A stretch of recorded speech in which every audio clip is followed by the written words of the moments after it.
So hello friends, welcome back to my channel. இன்றைக்கி வந்து சம்மருக்கு வந்து எப்படி ரெடி ஆகலாம் அப்படின்றத பற்றி தான் வீடியோ, ஓகேங்களா? ஸோ இதில் பார்த்தீங்கன்னா ஏசியை வந்து ஃபஸ்ட்டு க்ளீன் பண்ணோம். நாங்கள் வந்து சம்மர் டைம் மட்டும்தான் ஏசி போடுவோம், டெய்லி வந்து ஏசி போட மாட்டோம், ஓகேங்களா? ஸோ அதனால் என்ன ஆகும்னா, நீங்கள் வந்து சம்மர் டைம் மட்டும் போடுறீங்க, அது வரைக்கும் போடலை அப்படின்னா ஒன்று நீங்கள் சர்வீஸ் பண்ணணும், இல்லை வந்து நீங்களே உங்களுக்கு க்ளீன் பண்ண தெரியும்னா பண்ணிக்கணும், ஓகேங்களா? ஸோ இன்றைக்கி வந்து நானே தான் க்ளீன் பண்ண போகிறேன். அதோட பெர்ஃபார்மன்ஸ் சரியில்லை அப்படின்னா வந்து சர்வீஸ்க்கு தான் கொடுக்கணும், ஓகேங்களா? ஸோ இங்கே ஒரு ஏணி வச்சுருக்கேன். அதுக்கு முன்னாடி நான் வந்து ரூமில் உள்ள டஸ்ட்டெல்லாம் வந்து க்ளீன் பண்ண போகிறேன். உங்கள் ரூம் வந்து ரொம்ப டஸ்ட்டாக இருக்குது அப்படின்னா வந்து ஏசியோட பெர்ஃபார்மன்ஸ் வந்து கண்டிப்பாக வந்து குறையும். ஸோ நான் இதெல்லாம் வந்து பார்த்தீங்கன்னா தூசியாக இருக்கும், உங்களுக்கு தெரியுதான்னு எனக்கு தெரியல. ஸோ நாங்கள் சம்மர் இல்லாததுனால வந்து ஜன்னல் எல்லாம் திறந்து வச்சுருப்போம், அப்போ தான் வந்து இந்த ரூமில் இருக்க முடியும். ஸோ அதனால் வந்து கொசுவலைக்கு பின்னாடி பார்த்தீங்கன்னா பயங்கரமாக தூசியாக இருக்குது. நான் ஃபஸ்ட்டு இதை வந்து வேக்கம் கிளீனர் வச்சு அந்த தூசியெல்லாம் எடுத்துகிட்டு அதுக்கப்புறம் கொசுவலையை எடுக்க போகிறேன். அதுக்கப்புறம் தான் வந்து ஏசியை வந்து க்ளீன் பண்ண போகிறேன், ஓகேங்களா? ஸோ ஃபஸ்ட்டு இங்கே உள்ள திங்ஸ் எல்லாம் வந்து ரிமூவ் பண்ணிடலாம். எடுத்து கொண்டு போய் ஹாலில் வச்சிட வேண்டியதுதான். இவ்வளோலாம் எடுத்து போய் ஹாலில் வச்சுட்டு அதுக்கப்புறம் வந்து நான் உங்களுக்கு நான் வந்து பார்த்தீங்கன்னா இப்போ என்னோடய இது வந்து ரெடி பண்ணி வச்சுட்டேன். வேக்கம் கிளீனர் வந்து யுரேக்கா ஃபோர்ப்ஸோடது, ரொம்ப பேசிக் மாடல் தாங்க. ஸோ நாங்கள் எதுக்காக மெயினாக இது வாங்கினோம் அப்படின்னு பார்த்தீங்கன்னா, ஏசியோட பெர்ஃபார்மன்ஸ் வந்து உங்கள் ரூமில் வந்து ரொம்ப தூசியாக இருந்ததுன்னா ஏசியோட பெர்ஃபார்மன்ஸ் வந்து கண்டிப்பாக வந்து குறையும். அப்போ வந்து உங்களுக்கு பார்த்தீங்கன்னா வந்து கரண்ட் பில் அதிகமாகும். மேலே பார்த்தீங்கன்னா நான் எதுவுமே வச்சுருக்க மாட்டேன், எந்த திங்ஸுமே வச்சுருக்க மாட்டேன். ஏன்னா வந்து எல்லாத்தையும் வந்து எடுத்து அந்த ரூமுக்கு ஷிஃப்ட் பண்ணிட்டு நான் என்ன பண்ணுவேன்னா, என்னோடய வேக்கம் கிளீனரை வச்சு இந்த மேலே இருக்கு இல்லையா, இது ஃபுல்லும் சுற்றி வந்து எடுத்துடுவேன் அங்கே தூசியாக இருந்தாலும். இப்போது நீங்கள் என்ன ஆகும்னா, ஃபேன் போடுறீங்க அப்படின்னா இங்குள்ள தூசி எல்லாமே போய் வந்து ஏசியில் தான் வந்து அடையும், ஓகேங்களா? ஏசி ஓடும்போது ஃபேனும் போடக்கூடாது. ஏசி ஆஃப் பண்ணதுக்கப்புறம் ஃபேன் ஓடினாலுமே அந்த தூசி வந்து அங்கே போகும், சுற்றி பறக்க தான் செய்யும். அதனால் வந்து நான் ஃபுல்லுமே எடுத்துருவேன், ஓகேங்களா? ஸோ அது என்னன்னே தெரிலங்க. இந்த எங்கள் வீடு வந்து ரொம்ப பஸ் போகிற இடத்துல அந்த மாதிரிலாம் கிடையாது. பட் வந்து பார்த்திங்கன்னா தூசி பயங்கரமாக அடையும், அது ஏன்னே தெரில. இங்கே வென்டிலேஷன் வந்து ரொம்ப கம்மியாக இருக்கும். பார்த்திங்கன்னா பின்னாடி வந்து பில்டிங், சுற்றி வந்து பில்டிங் தான் இருக்கும், பார்த்தா உங்களுக்கு தெரியும், ஓகேங்களா? ஸோ வந்து நான் இப்போ வந்து சவுண்டு பயங்கரமாக இருக்கும். ஸோ ஒரு மிடில் கிளாஸ் ஃபேமிலியில் பெரிய ப்ராப்ளம் என்னென்னா வந்து ஏசி யூஸ் பண்ணுவோம், ஆனால் கரண்ட் பில் வந்தோடனே நமக்கு பயங்கரமாக ஷாக் ஆகும், ஓகேங்களா? ஸோ கரண்ட் பில்லை வந்து எப்படி ரெடியூஸ் பண்ணலாம் அப்படின்னா, ஃபஸ்ட்டு நீங்கள் வந்து ஏசி வந்து சூஸ் பண்ணுறீங்க அப்படின்னா உங்களுக்கு ரூமுக்கு ஏற்ற மாதிரி ஏசியோட டன் அளவு வந்து ஃபஸ்ட்டு சூஸ் பண்ணிக்கோங்க. அது வந்து ஒரு மெயின் விஷயம். இன்னொன்று என்னென்னா, நீங்கள் வந்து ஃபுல் டைமாக வந்து ஏசி போட்டுட்டு ஃபேன் ஸ்பீடும் வந்து ஹையாக வச்சுருந்தீங்க அப்படின்னா கண்டிப்பாக கரண்ட் பில் ஜாஸ்தியாக தான் இருக்கும். ஸோ இதில் பார்த்தீங்கன்னா உங்களுக்கு ஒட்டடை எப்படி தெரியுது பாருங்கள், ஜன்னலெல்லாம். ஸோ இதெல்லாம் வந்து நான் வேக்கம் கிளீனர் வச்சு தான் இப்போ வந்து எடுக்க போகிறேன். So back to the point வந்து இப்போ பார்ப்போம். ஸோ ஃபுல் நைட்டு வந்து நீங்கள் ஏசி போட்டிங்க அப்படின்னா அப்புறம் கரண்ட் பில் வரும்போது 3000 4000 அந்த மாதிரி கண்டிப்பாக வருங்க. ஸோ நான் என்ன பண்ணுவேன் அப்படின்னா, நாங்கள் ரூமுக்கு போகிறதுக்கு 1 hour முன்னாடியே வந்து ஏசி போட்டு வந்து ஃபேன் ஸ்பீட் வந்து லோவில் தான் வச்சுட்டு வருவேன். ஸோ தட் நீங்கள் ஏசி ரூம்குள்ளே போகும்போது உங்களுக்கு அந்த கூலிங் வந்து ஃபீல் ஆகும். அதே மாதிரி ஒரு 2 மணிக்கு மேலே பார்த்தீங்க அப்படின்னா வந்து ரொம்ப நைட்டு, அதாவது அடுத்த நாள் விடிய போகும்போது 2 மணிக்கு மேலே பார்த்தீங்க அப்படின்னா அவ்வளோவா வந்து ஒரு ஹீட் ரொம்ப தெரியாது. அப்போது வந்து நீங்கள் ஏசி ஆஃப் பண்ணிவிட்டு ஃபேன் போட்டிங்கன்னா அந்த கூலிங் இருக்கும். நான் கண்டிப்பாக அவ்வளோ நேரம்லாம் ஏசி போட மாட்டேன். அதுக்கு முன்னாடியே வந்து ஒரு 11:30 நான் எப்போ எந்திக்கிறேனோ அந்த டைமில் வந்து எழுந்து ஃபேனை ஏசி ஆஃப் பண்ணிட்டு ஃபேன் போட்டுருவேன், ஓகேங்களா? ஸோ அதுக்கப்புறம் வந்து திரும்ப எப்போது ரொம்ப வெக்கையாக ஃபீல் பண்ணுறோம் அப்படின்னா தான் திரும்ப எந்திச்சு நான் போடுவேன். ஆனால் நான் என்ன பண்ணுவேன் அப்படின்னா, அந்த 2 மணிக்கு மேலே வந்து ஜன்னலெல்லாம் திறந்து விட்டுருவேன்.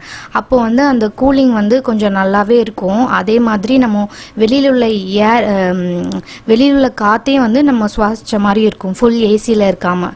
ஓகேங்களா? ஸோ இப்போ இந்த கொசு வலையில் பாருங்கள் எவ்வளோ அழுக்குன்னு, ஒரு சைடு மட்டும், அது வந்து ஜன்னல் ஓப்பனாக இருந்த இடத்துல மட்டும். ஸோ இது வந்து நீங்கள் வாஷ் பண்ணணுன்னா வாஷ் பண்ணிக்கலாம். பட் எனக்கு அதை விட இதுதான் ரொம்ப ஈஸின்றதுனால நான் இப்படியே பண்ணிவிடுவேன். ஸோ நாங்கள் வந்து பேசிக்காக பார்த்திங்கன்னா அந்த வெயில் காலம் மட்டும்தான் போடுவோம். அதனால் வந்து நாங்கள் சம்மரில் போடுறதுக்கு முன்னாடியே வந்து எவ்ரி இயர் வந்து சர்வீஸ் பண்ணிவிடுவோம். நீங்கள் சர்வீஸ் பண்ணால் மட்டும்தான் உங்களுக்கு கரண்ட் பில் கம்மியாக வரும். சர்வீஸ் பண்ணாமல் அந்த தூசியோடு அப்படியே நீங்கள் போட்டிங்கன்னா ஏசி வந்து அவ்வளோவா கூலிங் வராது. ஸோ நீங்கள் டர்போ அந்த மாதிரி ஃபேன் ஸ்பீடு ஹையாக வைக்கும்போது கரண்ட் பில் கண்டிப்பாக கூட வரும். ஸோ நான் வந்து என்ன பண்ணியிருக்கேன்னா, இதுதான் வந்து செட்டப். இதை வந்து அப்படியே நான் லேடர் மேலே ஏறி வந்து சுற்றி வந்து வேக்கப் பண்ணி எடுத்துருவேன். ஏன்னா வந்து அதில் தூசியாக இருக்கும் இல்லையா? ஸோ அதனால் நான் இதை வீடியோ எடுக்க முடியாது, பண்ணி முடிச்சுட்டு உங்களுக்கு எப்படி இருக்குன்னு வந்து காமிக்கிறேன். ஸோ பார்த்தீங்கன்னா க்ளீன் ஆகிடுச்சு. ஸோ இது முடிச்சுட்டு வந்து அடுத்து வந்து ஏசி தான் க்ளீன் பண்ண போகிறேன். ஏசியில் வந்து ஏர் ஃபில்ட்ரு வந்து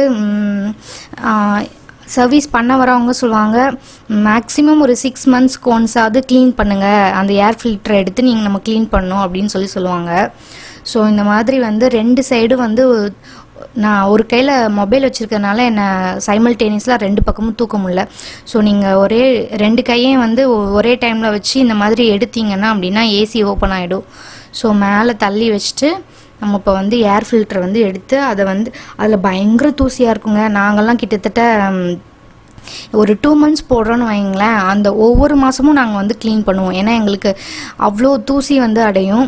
ஸோ இது வந்து நேற்று தான் என் ஹஸ்பண்ட் வந்து ஏசி போடுறதுக்கு முன்னாடி க்ளீன் பண்ணியிருக்காங்க. ஸோ இதை மட்டும் தான் க்ளீன் பண்ணாங்க. அவங்க காலையில் அவசரமாக போகும்போது இதை மட்டும் க்ளீன் பண்ணி வச்சுட்டு போயிட்டாங்க.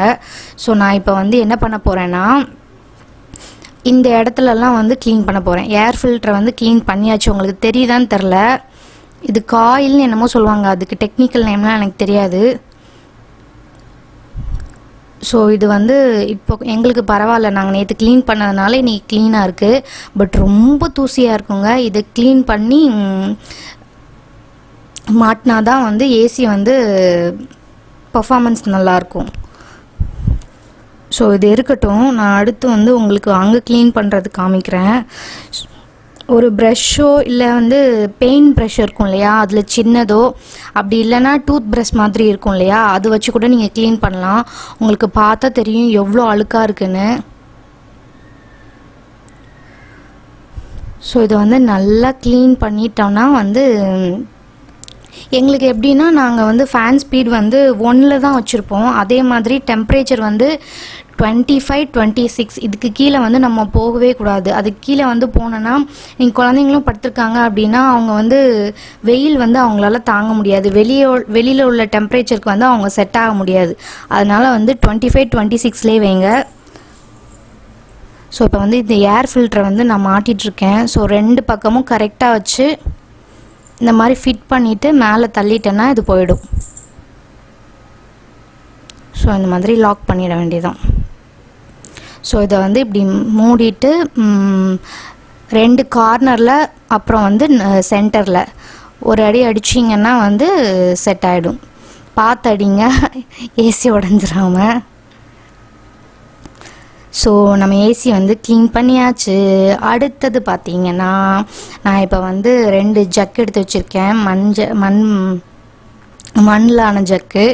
ஸோ நாங்கள் வந்து எப்போவுமே மண் பானை தான் யூஸ் பண்ணுவோம். ஸோ என் ஹஸ்பண்ட் இல்லாததுனால நானும் என் பையனும் மட்டும்தான், அதனால ஜக்கே போதும் அப்படின்னு சொல்லி அதை மட்டும் எடுத்து வச்சிட்டோம்.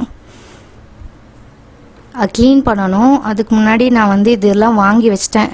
ஆக்சுவலி வந்து சம்மரில் வந்து ஹஸ்பண்ட்க்கு வந்து ஒவ்வொரு நாளும் ஒவ்வொரு ஜூஸ் போட்டு கொடுப்பேன், அதுக்காக வாங்கினது. பட் இது இப்போ வந்து யூஸ் இல்லாமல் ஆயிடுச்சு. நானும் என் பையனும் தான் குடிக்கணும்னு நினைக்கிறேன். இது இன்ஸ்டன்ட் ஆரஞ்சு ஜூஸ் மாதிரி. ஸோ அடுத்து வந்து லெமன் எடுத்து வச்சுப்பேன் நான். அதுக்கப்புறம் வந்து இது வந்து கடல் பாசியா கல்பாசியா கடல் பாசின்னு தான் நினைக்கிறேன். இது வந்து வெயிலுக்கு வந்து இதோட ப்ராப்பர்ட்டி என்னன்னா சூடு வந்து தணிக்கும். ஓகேங்களா? ஸோ நான் இந்த அளவுக்கு எடுத்திருக்கேன். இந்த அளவுக்கு எடுத்தாலே நிறையா வரும். இதை தண்ணி ஊற்றி ஊற வச்சேன்னா, நான் ஊற வச்சுட்டு எப்படி இருக்குன்னு காமிக்கிறேன் உங்களுக்கு. ஸோ இதில் வந்து இப்போ தண்ணி ஊற்றி ஊற வைக்க போகிறேன். இது வந்து நீங்கள் நைட்டு ஊற வச்சிங்கன்னா மார்னிங் வந்து நல்லா ஊறி இருக்கும். ஓகேங்களா? ஸோ நான் இது ஊறினதுக்கப்புறம் உங்களுக்கு எப்படி இருக்குன்னு காமிக்கிறேன். இது மூடி வச்சாச்சு. இப்போ நான் 3 இது எடுத்து வச்சுருக்கேன். எதுக்குன்னா, ஒன்று வந்து ஜூஸ்க்கு, ஒன்று வந்து தயிருக்கு, ஒன்று வந்து பால் சர்பத்துக்கு. ஒவ்வொரு நாளும் ஒவ்வொன்றும் என் ஹஸ்பண்டுக்கு வந்து நான் போட்டு கொடுத்துருவேன். ஸோ நீங்கள் வேலைக்கு போகிறீங்க, ரொம்ப வெயிலில் அலையிறீங்க, இந்த மாதிரி வந்து நீங்கள் ரெடி பண்ணி கொண்டு போயிட்டீங்கன்னா உங்களுக்கு வந்து ரொம்ப ஈஸியாக இருக்கும். இது ஏன் வந்து தயிருக்கு வந்து நான் தனியாக மோருக்கு வந்து தனியாக இது பண்ணி வச்சுருக்கேன்னா, நீங்கள் அதிலே வந்து ஜூஸ் ஊற்றுனீங்க அப்படின்னா வந்து ஸ்மெல்லு வந்து ரொம்ப ஒரு மாதிரி கெட்ட வாசனை அடிக்கும். அதனால தான் எல்லாத்துக்குமே நான் தனித்தனியாக எடுத்து வச்சிட்டேன். ஸோ நான் என்ன பண்ணுவேன்னா, காலையில் எழுந்துச்சி இந்த மாதிரி ஐஸ் க்யூப்ஸ் அதில் போட்டுட்டு, ஸோ லெமன் ஜூஸ் எடுத்து நான் ஆல்ரெடி வச்சுருந்துருப்பேன் பாட்டிலில். ஸோ இப்போ தேவையானதுனால நான் வைக்கலை. ஸோ நான் இன்ஸ்டன்ட் ஜூஸ் எப்படி போடுறதுன்னு மட்டும் உங்களுக்கு காமிக்கிறேன். ஸோ தேவையான அளவு இந்த ஆரஞ்சு எசன்ஸை வந்து இதில் ஊற்றிக்கணும்.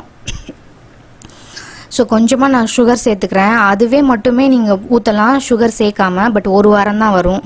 ஓகேங்களா? ஸோ இப்போ தண்ணி சேர்த்துட்டு, எவ்வளோ தேவையோ அவ்வளோ தண்ணி சேர்த்துட்டு மிக்ஸ் பண்ணிவிட்டு இதை மூடி அப்படியே கொடுத்துருவேன்.